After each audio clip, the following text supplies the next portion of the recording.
ആശാ വർക്കർമാർ കുറച്ച് ദിവസമായി തിരുവനന്തപുരത്ത് സമരം ചെയ്യുകയാണ്. ഈ സമരവുമായി ബന്ധപ്പെട്ട് CPM-ൻ്റെ കേന്ദ്ര കമ്മിറ്റി അംഗവും അതുപോലെ തന്നെ CID-യുടെ മുതിർന്ന നേതാവുമായ എളമരം കരീം നടത്തിയ പ്രസ്താവന താങ്കൾ കേട്ടിട്ടുണ്ടാവുമല്ലോ. അതിൽ പറയുന്ന അവർ പാട്ടപ്പിരിവ് നടത്തി ജീവിക്കുന്നവരാണെന്നാണ്. ഇതുമായി ബന്ധപ്പെട്ട് താങ്കളുടെ അഭിപ്രായം എന്താണ്? ഈ സമരത്തെക്കുറിച്ച് എളമരം കരീം പറഞ്ഞത് ഈ സമരത്തിന് പുറകിൽ പാട്ടപ്പിരിവ് നടത്തുന്നവരാണ് എന്നുള്ളതാണ്. പാട്ടപ്പിരിവിനോട് CPM-നൊക്കെ ഒരിക്കലും ഒരു അസ്കിത തോന്നാൻ പാടില്ലാത്തതാണ്, അങ്ങനെ കളിയാക്കാൻ പാടില്ലാത്തതാണ്. കാരണം CPM ബക്കറ്റ് പിരിവ് നടത്തുന്നവരാണ്. ഈ പാട്ടപ്പിരിവ് നടത്തുന്ന ഉദ്ദേശിച്ചത് നിങ്ങളറിയേണ്ട SUCI എന്ന് പറയുന്ന സംഘടനയാണ്. അപ്പോൾ ആ സംഘടന നമുക്കറിയാമല്ലോ, റോഡരികിലും അതുപോലെ ജംഗ്ഷനുകളിലൊക്കെ ഇത് പാട്ടപ്പിരിവ് നടത്താറുണ്ട്. പക്ഷെ അതിന് ഇത്രമാത്രം കളിയാക്കാൻ പാടില്ലാത്ത ഒരാളാണ് എളമരം കരീം. അതിൻ്റെ അടിസ്ഥാനം തന്നെ എന്ന് പറഞ്ഞാൽ എളമരം കരീമൊക്കെ ഒരു മുതലാളിയായി മാറിയിരിക്കുന്നു. CPM-കാർക്ക് ഈ പാട്ടപ്പിരിവ് നടത്തുന്നവരോടൊക്കെ വലിയ പുച്ഛമായി തുടങ്ങിയിരിക്കുന്നു എന്നാണ്. പക്ഷേ CPM ഇപ്പോഴും ബക്കറ്റ് പിരിവ് നടത്തുകയാണ്. പാലോറ മാതൃകയെ ആടിന് വിട്ടിട്ടാണ് ദേശാഭിമാനി തുടങ്ങിയത് എന്ന് കേട്ടിട്ടുണ്ടാവും. അപ്പോൾ ഇത്തരത്തിലുള്ള കാര്യങ്ങളൊക്കെ CPM മറന്നിരിക്കുന്നു. ഇപ്പോൾ യഥാർത്ഥത്തിൽ CPM എന്ന് പറയുന്നത് നമ്മുടെ വലിയ തോതിൽ അദാനിയുടെയും അതുപോലെ അംബാനിമാരുടെയും ഒക്കെ പാർട്ടിയായി CPM കൂടി മാറിയിരിക്കുന്നു എന്നുള്ളതാണ് അതിൻ്റെ ഉദാഹരണം എന്ന് പറയുന്നത്. അല്ലെങ്കിൽ ഏറ്റവും കുറഞ്ഞ പക്ഷം ഇനി അഖിലേന്ത്യാ തലത്തിലൊന്നും വലിയ പ്രാധാന്യമില്ലാത്തത് കൊണ്ട് നമുക്ക് ഇപ്പോൾ കരിമണൽ കർത്തയുടെയൊക്കെ പാർട്ടിയായി CPM മാറിയിരിക്കുന്നു. അവരിൽ നിന്ന് മാസപ്പടി മേടിക്കുന്ന വീണ വിജയനെ പോലെയുള്ള ആളുകളോ അല്ലെങ്കിൽ പിണറായി വിജയനെ പോലെയുള്ള ആളുകളോ CPM-നെ പോലെയുള്ള ആളുകളോ ഒക്കെ വലിയ പ്രഗത്ഭരായിട്ടുള്ള ആളുകളായി മാറിയിരിക്കുന്നു. പകരം ഈ പാട്ടപ്പിരിവൊക്കെ നടത്തി സമരം നയിക്കുന്ന പാവപ്പെട്ട സാധാരണക്കാരായ സമരങ്ങളെയൊക്കെ CPM പുച്ഛത്തോടെ കാണുന്നു എന്നാണ് ഇതിൻ്റെ ഒരർത്ഥം. ഓക്കെ, അത് കൃത്യമായി CPM ഒന്ന് തള്ളിക്കളയാത്തതുകൊണ്ട് ഇതാണ് ഒരു കാര്യം. ഇനി രണ്ടാമത്തെ കാര്യം വളരെ കൃത്യമായി പറഞ്ഞാൽ ഇത് മനഃപൂർവ്വം എളമരം കരീം ഒരു പാര വെച്ചേക്കാണ് CPM-നും പിണറായി വിജയനും എന്നാണ് ഞാൻ വിചാരിക്കുന്നത്. അതിൻ്റെ കാരണം ഈ കഴിഞ്ഞ തെരഞ്ഞെടുപ്പിൽ എളമരം കരീം മത്സരിച്ചല്ലോ. അപ്പോൾ മത്സരിച്ചപ്പോൾ കോഴിക്കോട് അദ്ദേഹം കരീം ക എന്നായി മാറിക്കൊണ്ടാണ് മത്സരിച്ചത്. എന്ന് പറഞ്ഞാൽ എളമരം കരീം എന്ന് പറഞ്ഞ പേര് മാറ്റിയിട്ട് അദ്ദേഹം കരീം ക എന്ന് പറഞ്ഞ് ഒരു മുസ്ലിം സമുദായത്തിൽ നിന്നുള്ള വോട്ട് സമാഹരിക്കാനാണ് ഉദ്ദേശിച്ചത്. പക്ഷേ അവിടെ രാഘവേട്ടൻ തന്നെ ജയിച്ചു എന്നുള്ളത് നമുക്കറിയാം. ഗംഭീരമായ ഭൂരിപക്ഷത്തിനാണ് ജയിച്ചത്. യഥാർത്ഥത്തിൽ ഈ എളമരം കരീമിനടക്കമുള്ള ഒരു വിങ് അവിടെ ഉണ്ടെന്നും നമുക്ക് പരസ്യമായ രഹസ്യമാണ്. എളമരം കരീമിൻ്റെ നേതൃത്വത്തിലും പാർട്ടിയിലും മറ്റൊരു വിങ്ങും നേരത്തെ ഉണ്ടായിരുന്ന മോഹന മാസ്റ്ററുടെയൊക്കെ നേതൃത്വത്തിൽ ഒരു വിങ് അവിടെ ഉണ്ടെന്നും തൊട്ടിപ്പുറത്ത് നമുക്കറിയാമല്ലോ, അതായത് നമ്മുടെ റിയാസ് മരുമകൻ, മുഖ്യമന്ത്രിയുടെ മരുമകൻ്റെ നേതൃത്വത്തിലുള്ള ഒരു വിങ് ഉണ്ടെന്നും ആ റിയാസിനൊന്നും ഈ എളമരം കരീമിനെ പോലെയുള്ള പഴമുറക്കാരെയൊന്നും വലിയ ഇഷ്ടമല്ല എന്ന് നമുക്കറിയാം. അല്ലെങ്കിൽ അവരൊക്കെ വന്നാൽ ഈ മുസ്ലിം സമുദായത്തിൽ നിന്നുള്ള ഒരാൾ എന്നുള്ളവർക്ക് തൻ്റെ സ്ഥാനം പോകുമെന്നൊക്കെയുള്ള ചില ചിന്തകളൊക്കെ ഉണ്ടാകും. അതുകൊണ്ട് ആരാണ് കാലുവാരി തോപ്പിച്ചത് എന്നുള്ളതൊക്കെ കൃത്യമായിട്ട് എളമരം കരീമിന് അറിയാം. അപ്പോൾ അതുകൊണ്ട് എളമരം കരീമും AK ബാലനും ഒക്കെ ഇവരെ സഹായിക്കാൻ എന്നുള്ള വ്യാജേന വന്ന് യഥാർത്ഥത്തിൽ പാര വെച്ചുകൊണ്ടിരിക്കുകയാണ്. പിന്നെ അതിൻ്റെ പിന്നിലുള്ള അടിസ്ഥാനപരമായ കാര്യം പക്ഷേ ആദ്യം പറഞ്ഞതാണ്. കാരണം ഇത്തരത്തിൽ ഈ പാട്ടപ്പിരിവ് നടത്തുന്നവരോടൊക്കെ ഇവർക്ക് പുച്ഛമാണ്. വലിയ മുതലാളിമാരോടൊക്കെ കാശ് മേടിച്ചൂടെ എന്നുള്ളതായിരിക്കും എളമരം കരീം ഉദ്ദേശിച്ചിട്ടുണ്ടാവുക.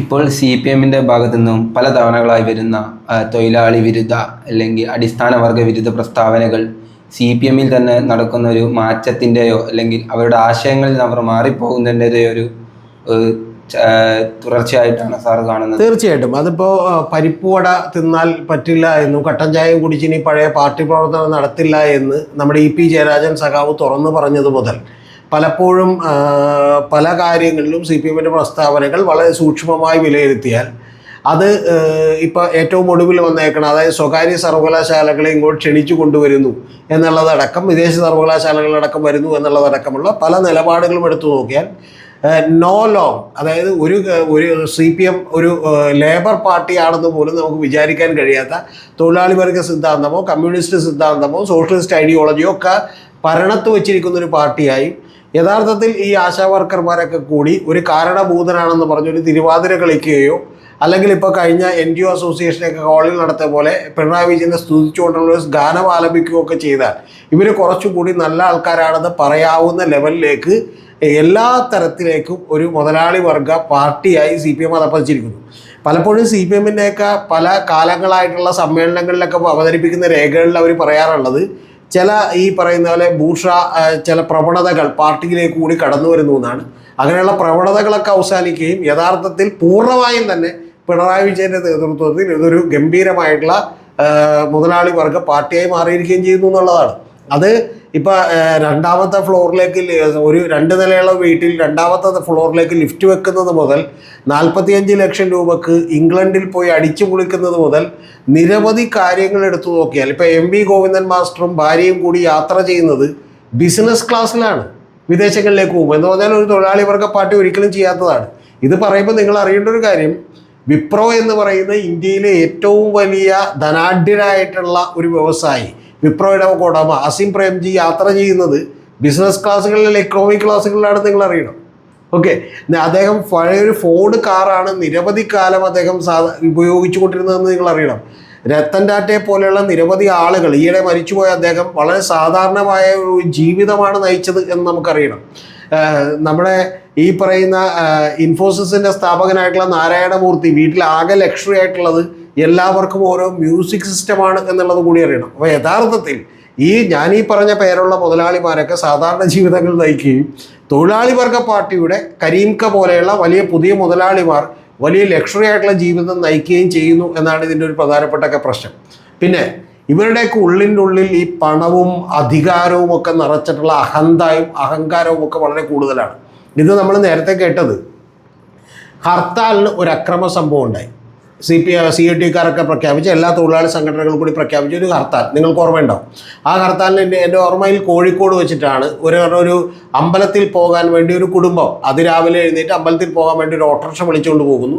ഭാഗ്യത്തിന് ആ കുടുംബത്തെയൊക്കെ തെറി പറഞ്ഞ് ഓടിക്കുകയാണ് ചെയ്തത്. പക്ഷേ ഓട്ടോറിക്ഷക്കാരന് ഇവർ മുഖമിടിച്ച് ചോര വരുത്തി. വലിയ ദൃശ്യമായിരുന്നു അന്ന് മാധ്യമങ്ങളിലൊക്കെ തന്നെ.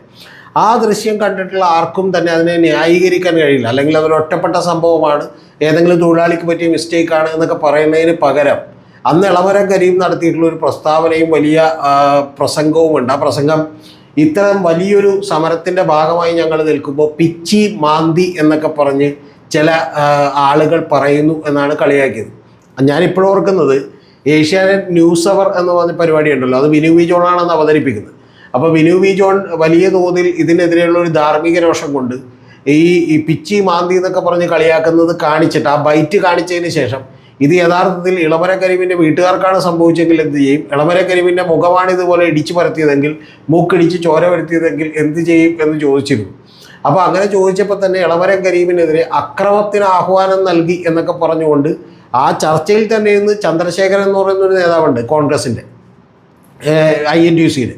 ആ ചന്ദ്രശേഖരനെതിരെ വലിയ തോതിൽ അഴിമതി കേസ് വന്നിട്ട് അതിൽ നിന്ന് രക്ഷപ്പെടുത്തിയത് CPM ആണ്. ഓക്കെ, അതുപോട്ടെ, അതവിടെ നിൽക്കട്ടെ. ഞാൻ പറഞ്ഞത് ആ ചന്ദ്രശേഖരനടക്കം ഈ ഇളമരം കരീമിനെ കുറിച്ച് ഇങ്ങനെ പറയരുത് എന്ന് പറഞ്ഞ് ആ ചർച്ചയിൽ തന്നെ ഇരുന്ന് അദ്ദേഹം ദേഷ്യപ്പെടുന്നതൊക്കെ നമ്മൾ കണ്ടു. ഇനി അതിന് ശേഷം വിനു വി ജോണിനെതിരെ ഇവർ CIT-കാർ ഇളമരം കരീമിനെ ആക്രമിക്കാൻ പോവുകയാണെന്ന് പറഞ്ഞ് എല്ലാ ഏഷ്യാനെറ്റ് ഓഫീസിൻ്റെ മുമ്പിൽ ചെന്ന് പ്രകടനം നടത്തി. ഞാനിപ്പോഴും ഓർക്കുന്നുണ്ട്, ഞാൻ എൻ്റെ കണ്ണുകൊണ്ട് കേട്ട കാര്യം, എറണാകുളത്തുള്ള പാലാരിവട്ടത്തുള്ള ഏഷ്യാനെറ്റ് ന്യൂസിൻ്റെ ഫ്രണ്ടിൽ ഒരു 10-25 CIT-കാർ വന്ന് ഇറങ്ങി വാട വിനു വി ജോൺ എന്നൊക്കെ പറഞ്ഞ് വിളിക്കുന്നത് ഞാൻ കണ്ടു. അതായത് വിനു വി ജോൺ ഇവിടെ ഇരിക്കുന്നതെന്ന് അവർക്കറിയാം, എങ്കിലും ഒരു ഷോ എന്നുള്ള നിലക്ക്, ഒരു പട്ടി ഷോ എന്നുള്ള നിലക്ക് ഇറങ്ങി വാട വിനു വി ജോണിനൊക്കെ വിളിക്കുന്നത് ഞാൻ കണ്ടു.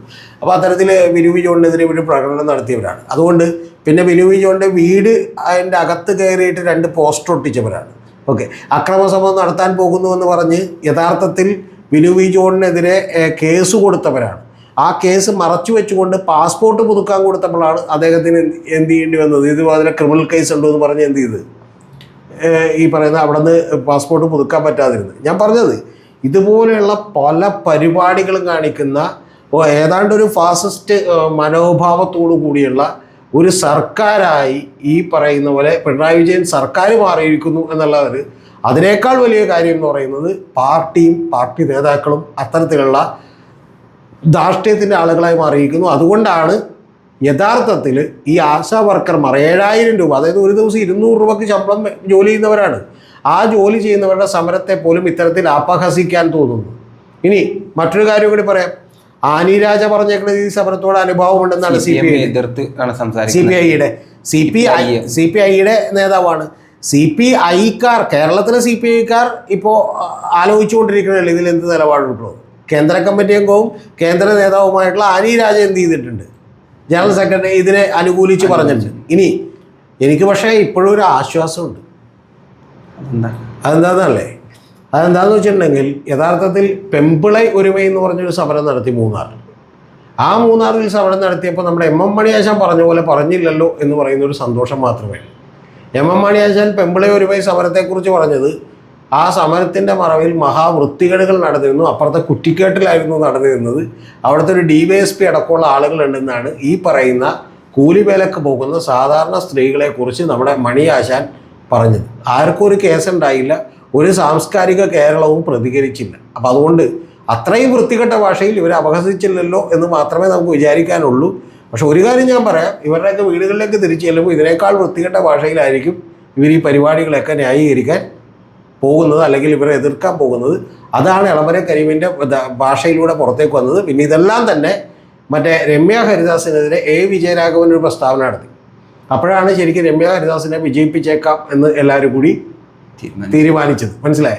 അതുപോലെ തന്നെ ഇദ്ദേഹം പ്രദീപ് കുമാറിനെ അനുകൂലിച്ചുകൊണ്ടും ഈ രാഘവേട്ടൻ എന്ന് പറയുന്ന രാഘവനെ, അതായത് കോൺഗ്രസിൽ നിന്ന് മത്സരിച്ച് MP ആയിട്ടുള്ള രാഘവനെ അങ്ങേയറ്റം അപകീർത്തികരമായിട്ടും ഇദ്ദേഹം കോഴിക്കോട് ഇതുപോലെ ഒരു പ്രസംഗം നടത്തി. അപ്പോഴാണ് രാഘവേട്ടനെ വിജയിപ്പിച്ചേക്കാം എന്ന് എല്ലാവരും കൂടി തീരുമാനിച്ചത്. എന്ന് പറയുന്ന പോലെ അടുത്ത തവണ ഈ ബൈറ്റൊക്കെ അവിടെ തന്നെ കിടക്കും. ഇത് യഥാർത്ഥത്തിൽ പിണറായി വിജയനും CPM-നും ഒക്കെ വലിയ പാരയാകും എന്നുള്ള കാര്യത്തിൽ ഒരു സംശയമില്ല. അതിനും കൂടി വേണ്ടിയിട്ടാണ് അദ്ദേഹം ഇത് ചെയ്തിട്ടുള്ളത്. പിന്നെ കേരളത്തിൽ CPM-ൻ്റെ ഭാഗമായി നിന്നാൽ ഒന്നും പേടിക്കാനില്ല, ഇതുപോലെയുള്ള എന്തൊക്കെ വൃത്തികേടും പറയാം എന്നുള്ള ധാർഷ്ട്യമാണ് ഇത്. അതിനുള്ള മറുപടി ജനം കൊടുക്കും. സാർ പറഞ്ഞു വരുന്നത് ഇത് മുഖ്യമന്ത്രിയിൽ നിന്നും വന്ന ഒരു ശീലത്തിൻ്റെ ഭാഗമായിട്ടാണോ എന്തും വിളിച്ചും പറയാമെന്നുള്ളത്? മുഖ്യമന്ത്രിയുടെയും, ഞാൻ പറയുന്നത് മുഖ്യമന്ത്രിയുടെ മാത്രമല്ല, എൻറ്റയർ പാർട്ടിയുടെയും ഒരു ധാർഷ്ട്യവും ധിക്കാരവും ഒക്കെയാണ് ഈ പറയുന്ന നമ്മുടെ എളമരം കരീമിൻ്റെ വാക്കുകളിലുള്ളത്.